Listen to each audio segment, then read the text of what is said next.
Ya bangun ya jam 12 sih lo. Wis tangi iki lho. Mandi kono lo. Iya sik tak ngentekne udut iki lho. Ndak sarapannya tak cepane ke mau nang dhuwur meja, ambil kopine barang. Lah rokok kuntek mbok tukokne pisan apa ora, Mah?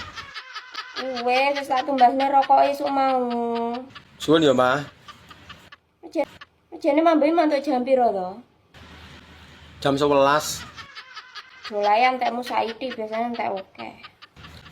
Lah mripate ngantuk ae lho. Ya aku isu mau petukan surti lo nang pasar. Lah nyapa, Mah? Jarine mambengi kamu gonceng rondo.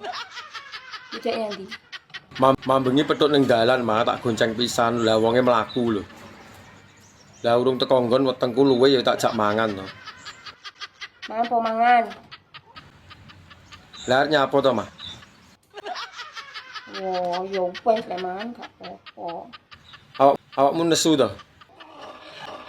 Ora nesu lah jaremu nek membahagiakan rondo iki berkah. Lah iya. Tapi awakmu tak bebasne ya aja kebebasan lo ya. Ora, Mah. Lah aku wis duwe mama lho, nyapa turutusan nggone rondo. Nah, sampai enek tekdunge rondo woh. Manukmu tak ketok ra manu-manukan. Aja to. Lah aku ora duwe pusaka to.